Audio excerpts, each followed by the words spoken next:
Hello, everybody. Thank you so much for joining us today. Really greatly appreciated. This is our second installment, or I would say second version of our class on noise reduction coefficient. My name is Flavie Younger. I'm one of the co-founders of Frasch. Thank you so much for coming and spending some time with me and with Frasch. If you're new to Frasch, Frasch is a manufacturer of acoustical products.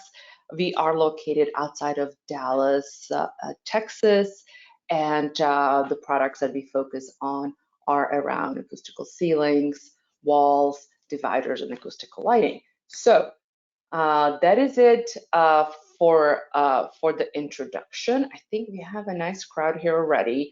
One last thing is, if there's any questions that come up, please type them into the question section.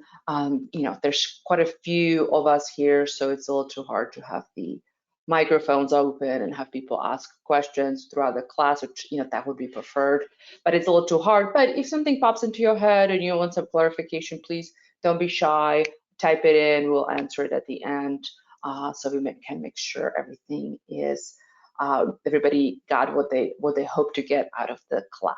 All right, as you guys know, I like to turn off my camera because my big head is just like in my way and it's distracting. I just want to make sure you guys know I am here and I'm real. All right, let's get going. All right, so the topic we'll be discussing today is NRC, noise reduction coefficient, right? What it is, how it's calculated, what does it really mean for acoustics, and how can you trust it, when can you trust it, and all the little nitty-gritty of kind of demystifying what NRC is.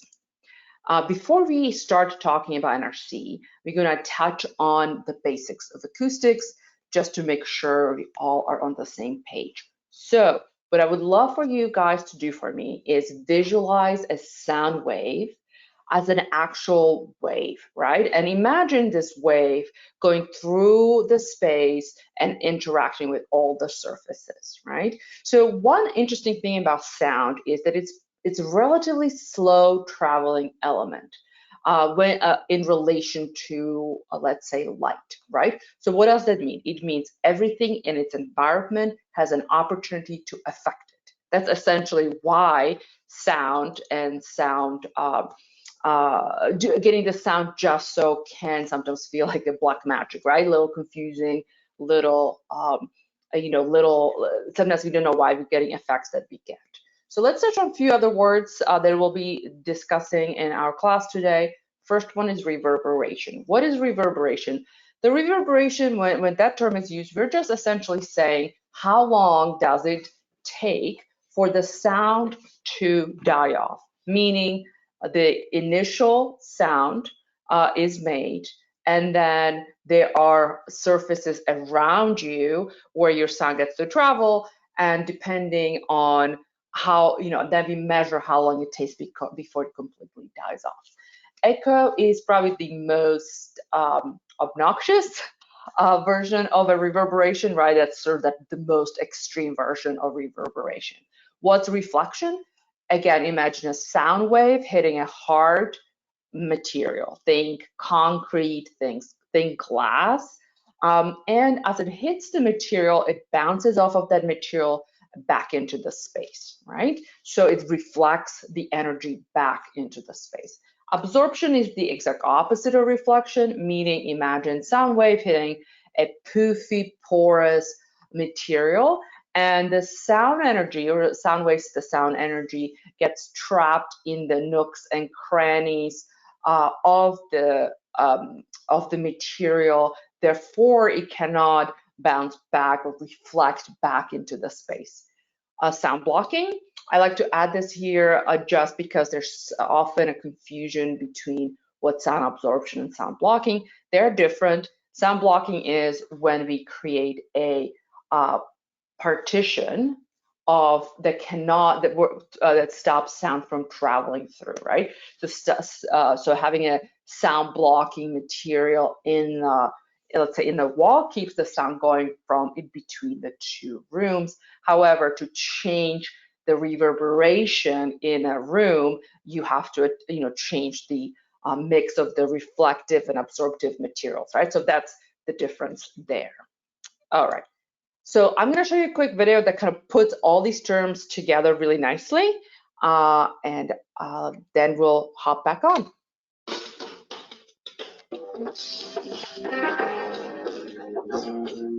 When sound impinges on a surface, like that found on a building's interior, some of the energy passes through. Some of the sound energy is absorbed and reassigned as heat within the material. You can't make the wall hot by yelling at it. It's not that much heat.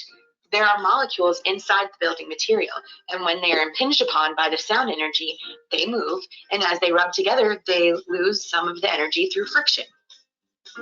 Finally, some of the energy is reflected. All three are happening simultaneously: transmission, absorption, and reflection. We can also model it like this. All materials transmit, orbit, and reflect sound. Not in this universe. It's transmit, absorb, and reflect sound. Yeah, that's what I meant. Of course you did. This is the function of the material mass, surface smoothness, fiber orientation, porosity, air tightness, and stiffness. Let's look at a material with little mass and a surface with negligible pores. Say glass. We'll put glass on top. Watch as sound impinges on the glass. Lots of energy transmitted, not much mass to the glass, not much absorbed in the surface of the glass, few pores and therefore few corresponding air pockets. Simultaneously, we'll look at concrete. Smooth concrete, much more mass, and provided the concrete barrier is airtight, absent penetrations, very little will transmit through the barrier. Because the concrete surface is smooth, there is little absorption and high levels of sound reflection. Finally, we'll add a third barrier. We'll start with the concrete wall and add a layer of fabric-wrapped glass fiber to it. The mass of the concrete restricts the sound energy transmitting through, but the pores in the glass fiber absorb a good deal of the sound, so that relatively little is transmitted and relatively little is reflected. Which one is best? Well, it depends. Generally, we have little use for barriers that allow sound to travel into a building or through buildings, so usually less sound transmission is a worthwhile goal. But the proportion of sound that is reflected relative to the proportion that is absorbed, that decision is the subject of the next series of animations. Right, thank you for that. Isn't it awesome? I love how that is done. I know I sound super geeky, but it's technical enough, sciencey enough, yet delivered in a way where we can all understand it. As the ones of you that have been coming take our classes know this. I am not an acoustician. I am one of the co-founders of Frasch, and through working in this space is how I am, working with acousticians is how I accumulated some knowledge, right? That's also what's the point of this course. The point of this course is not to turn you into an acoustician. It's to kind of give you the general ideas of, so you can comfortably talk about sound, and also you can make general recommendations for customers, right? If you are actually in the process of working on a music theater, just hang up right now and go get yourself an acoustician, right? That's a totally different thing. So we're talking about ways we can help, especially with reverberation in general spaces. All right, so we're getting to the noise reduction coefficient section of our discussion. What is it? So it's really a measure that helps us understand where on the scale from 0 to 1 a material fits. Meaning, if it's a 0 NRC, it means no energy, sound wave energy is absorbed, right? So think concrete, think brick, wood, glass, that kind of thing, right?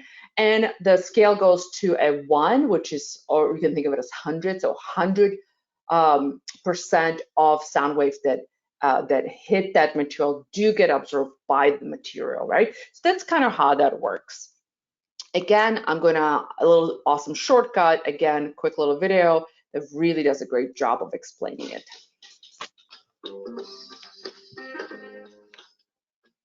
But there's a way to quantify how much sound is reflected into the room. Yes, we use a metric called the absorption coefficient and denoted with the Greek lowercase letter alpha. The absorption coefficient is one of those measurements that ranges between 0 and 1. 1 means that no sound energy is reflected. Everything is either absorbed or transmitted.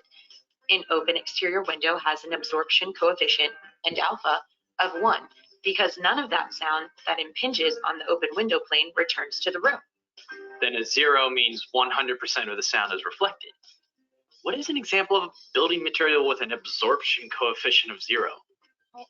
Reaching a point where absolutely nothing is either absorbed or transmitted is impossible, but we come close with our smooth concrete example here. The absorption coefficient of smooth concrete is 0.02. 2% of the sound energy is transmitted or absorbed, so 98% of the sound energy is reflected. That's a lot. Yeah, and when we apply our fabric-wrapped glass fiber and we mount it on the furring with an airspace behind it, the absorption coefficient is about, well, you guess.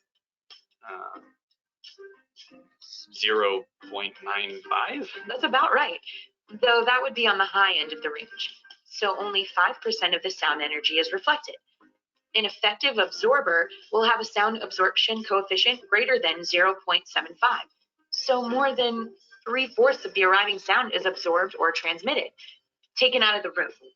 An effective reflector will generally have a sound absorption coefficient of less than 0.20. So at least 80% of the arriving sound is reflected. Remember that the proportion that is transmitted, reflected, and absorbed varies across the frequency spectrum. So the numbers we've been using here are shortcuts.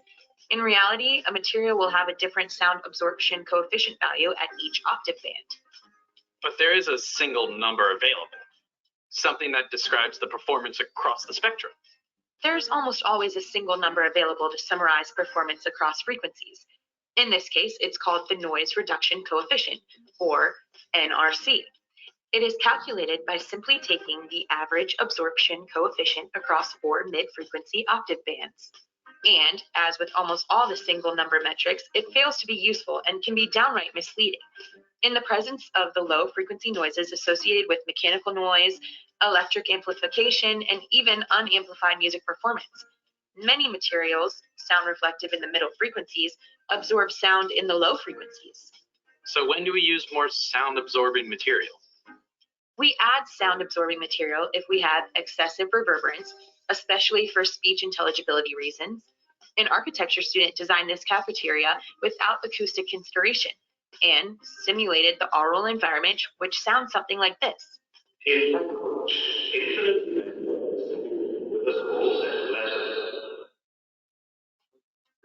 And with the addition of sound absorption, as well as some acoustically irrelevant daylighting changes, make it sound like this. In language, infinitely many words can be written with a small set of letters. That's a really big difference, both visually and orally. In practice, adding more sound-absorbing material to a room with some already existing quantity of sound-absorbing material affects the room only modestly. But adding even a little sound-absorbing material to a room with almost no existing absorption leverages substantial changes to the acoustic character of the space. We also use sound absorption to nullify an acoustic defect, like the echo that smacks off the rear wall of a long room. Coating the offending surface with fuzz fixes the offending reflection because so little sound is reflected. More on that later.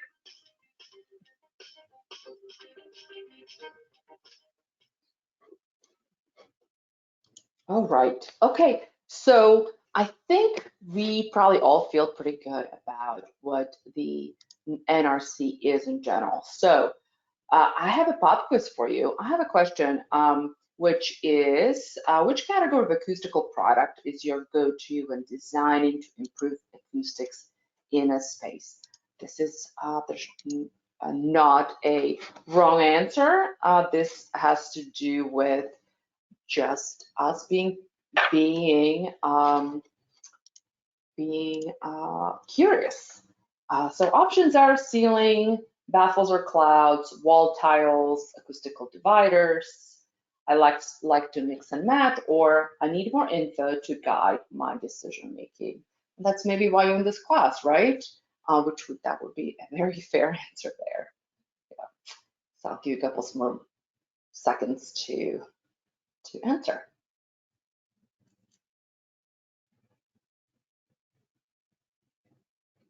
Okay, so about 60% of you guys answered, and it's pretty evenly split between ceilings, walls, and mix and match. But about 22% of you guys said that you need more information. So I'm glad you're here.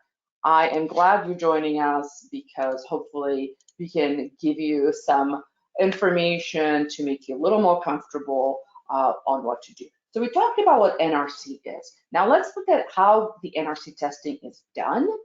And also let's look at the effects on installation of what the actual performance that you get in the space, right? So the way any material obviously can be tested to get an idea of what the NRC is. It's done in the acoustical chambers. It's a very specific room with lots of specific specific tools that measure that, right? So you know what the room reverb is without the material, and then after you add the material, you do you do test and see that the difference is that's the absorption of that particular material. Or in this case, what you see, this is actually a photo of actual testing on our canoe baffles. And so what you see here is it's recreating the look of the baffles being suspended. And I'll talk a little more about that and why that matters, but I wanted you guys to notice that. So as you probably know, and as they mentioned in the video, what's considered a sound absorptive material is usually 0.75 NRC or higher. That's considered a high high quality material, right? So, and we here at Frasch work with PET felt. We love the sustainability story of it, and we also love its exceptional sound absorptive characteristics. So when you measure PET felt on its own, it's 0.75 NRC. Very good, right? So here's a very important thing for you guys to remember, and this applies to any material, right? Physics works the same. So all NRC ratings for materials is done in a suspended matter. Why? Well, primarily because that's when you get the best results, right? And we'll go a little bit more into why that is. So here's what I mean when I say you want to pay attention to what you then do with the material after. So look at the photo on the left. We're going to start right there. So let's say we know the PET felt is 0.75 and we decide to attach it directly to a wall. So what you see here is the wall is the floor here in the testing lab is representing the hard substrate that a wall would be, right? So, but because we attach it to a wall, the performance has gone down to 0.30 NRC, right? So we cut it by more than a half. Look at the one that says 2-inch gap. So what did we do? We have created the idea of, if you let's say create a furring strips, right, to create a air cavity and put the acoustical material over that, and that has changed the NRC back to 0.55. The 4-inch gap got us 0.65, and then the suspended version brings us to 0.75, which is the NRC of PET. For this one, we've used our skinny baffle because it's the closest to what just a one single sheet of PET would look like, right? So you can really see a really substantial difference in performance in real environment, right? So if all you're working with is, oh, well, this material is 0.75, well, but you decided to do something that really actually reduces it, then you might not get the results that you were expecting or hoping for, right? So let's go a little more into why that is. So the image on the left showing us what it would look like if you if you take a wall and attach a sound absorptive material to it. So sound waves travel towards the acoustical material, right? And some of the sound energy is absorbed. However, the pores in the material do allow the sound waves also hit the wall behind it. And once they reach the wall, they get that bounce back or that reflection back into the space. The way you can kind of think about it is almost like that the sound wave is interacting with both materials, right? So now let's look at the right thing. So the only thing that we've changed in the right side is we added air cavity, right? So we have a material, then we have empty space, and then we have wall. So the way it works then is the incoming sound waves hits the materials, goes through the materials, and gets trapped in the cavity, or essentially gets stuck in a space. And then what it actually has to do, it has to work again to get through the material to get back into the space. The other way to think about it is that if you have an air cavity, it's almost like both sides of the material are working for you, right? So this is why the dramatic difference about how you install the product, how you install the material. So now let's look at another thing. I know, more complexity. So as we mentioned, there's material NRC, but because of all these changes that can happen, there also the better companies also will have the individual products NRC tested like we do. Why do we do that? Kind of what we've gone through it, right? You can reduce it. You can reduce the performance. Usually just think of it, attach it to hard substrate, hard surface, you reduce the performance, or you can increase it, right? By adding air cavity, diffusion, which is essentially, think of it as geometry, and that's kind of where it can go up. So the three products that I chose to showcase here are specifically on walls, right? Walls are trickier, right? Because when you're using ceiling, everything is suspended, right? So you have all of the material working for you. Therefore, you're not reducing the performance. But with walls, you have that hard wall there. So the stars of this one right here, the Vibe Nami and Vibe Sway, are fantastic. They're molded pieces that have a substantial air cavity, and also all that diffusion, all the shapes, the geometry very much helps in how it performs. The 3D Hex 2.0, if you guys are wondering, why did you put that in there? It's lower than the NRC of PET. Well, this is why, because remember, NRC of PET, while attached direct glued to a wall, it's really only 0.35.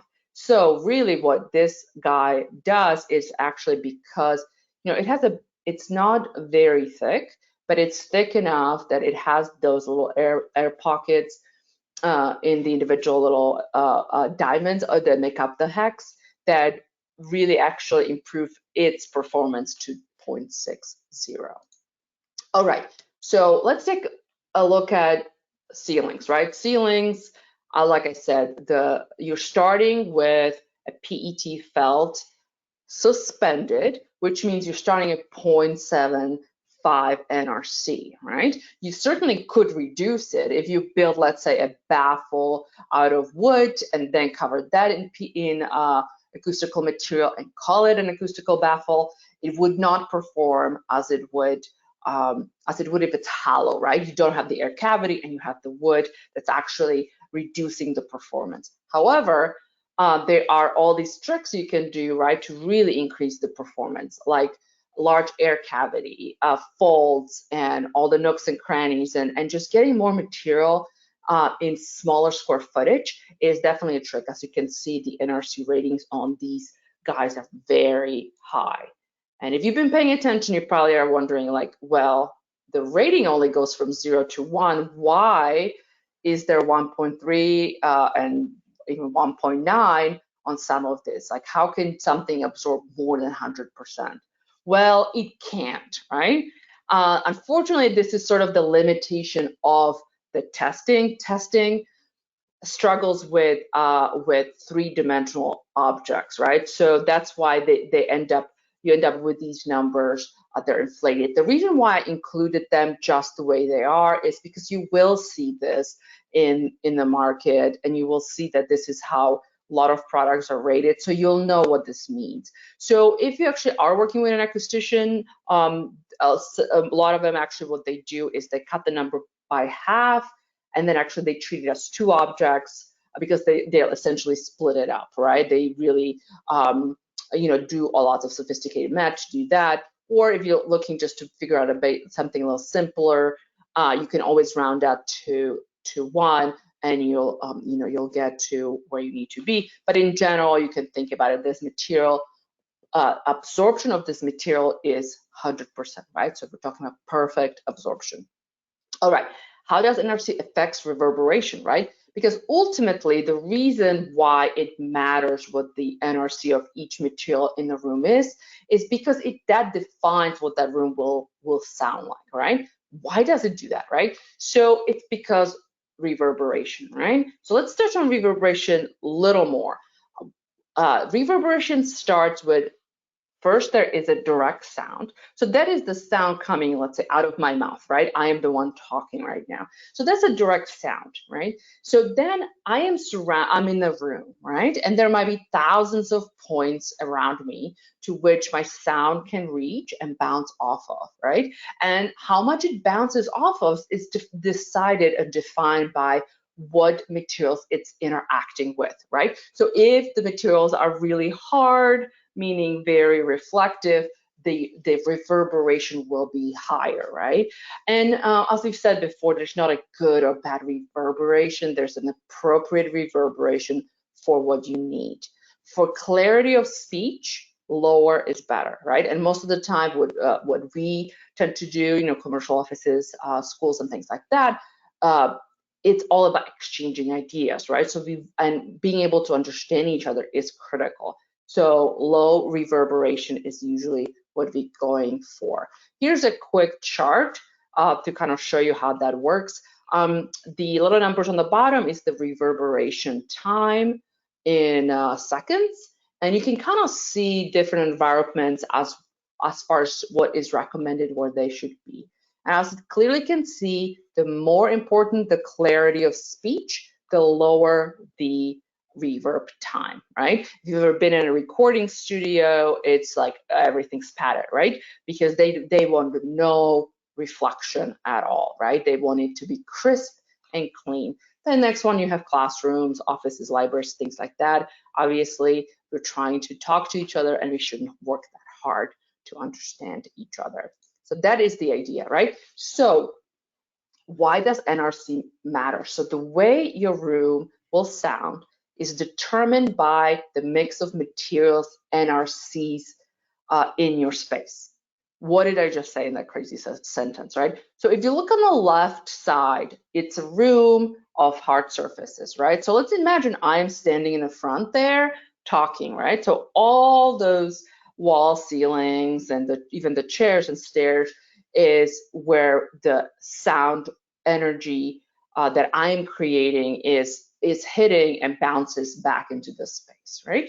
So how can we change that? So we can change the ratio by adding other flat surfaces that are made out of absorbers, right? So that's what you see on the right side. So now, let's say I'm standing in the front, I'm talking, as my voice reaches the sound absorptive materials, it gets trapped in them and it doesn't reflect back into the space, right? So this is why the reverberation was changed and the room sounds very different than before. I know you guys are looking at the scary formula, sorry about that. This is just to kind of show you that what affects the way a room sounds is the flat hard surfaces, it's what sounds reflects off of, right? So that's your walls, and most of the time you can't change those. One thing you can change or add is the materials in the room, right? And that's kind of where the sabins come into play, right? So that's also how your reverberation time will change, because as you add more products with high NRC, that makes the ART60 or reverberation time go down.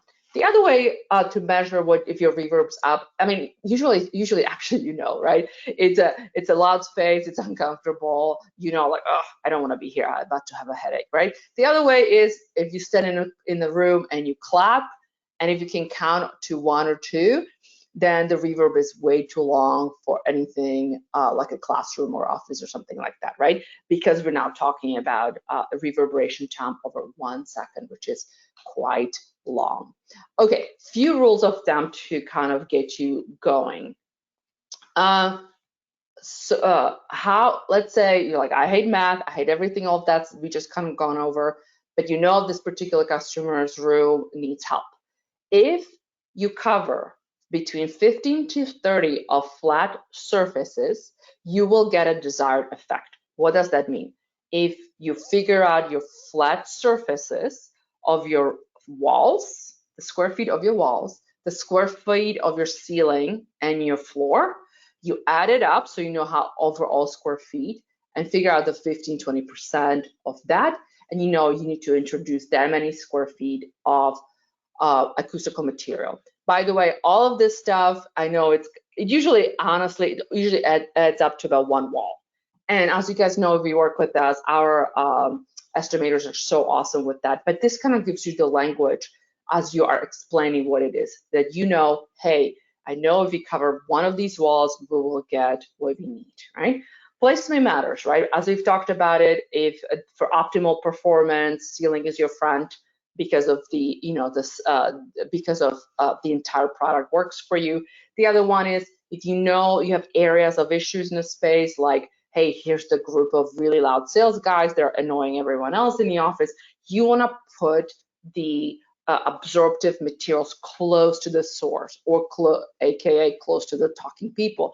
Why do you want to put it there? Because you want to be as close to the sound as possible, so the material can absorb it before it has an opportunity to bounce all over the place, okay? So that's kind of where it becomes important. Geometry, this is where we talk about, air cavities are great, very important. And also geometry is what essentially creates diffusion, which very much helps with breaking down the sound waves and create a more optimal, more pleasant sound. One question, new question. Usually I don't ask it like this, but this time, mixing it up a little bit. So when applying acoustic products to a surface, which installation type do you think yields the highest NRC ratings? When applying acoustic products to a surface, which installation type produces the highest NRC ratings? Okay, and the options are A, flush 2 hard surface, 2 is 2-inch air gap to hard surface, 4 gap from hard surface, suspended installation, or I'm not sure. That's why I'm actually attending this class. So let's see. Look at you guys. Yeah, awesome, awesome. All right, about, again, guys, how I do it. Usually we get over 60% of answers, we wrap it up just so we can move quickly through this. So 70% of you guys got the correct answer, which is suspended installation. Yes, if it's hanging from the ceiling, all of it will have the opportunity to do the absorption. So that is where the absorption will be the best, right? 27% of you got, 27% of you guessed 4-inch air gap. So if your wall is the only option you have, yes, you want the more you increase the air gap, the better performance you will get. So yes, kind of sort of close to that.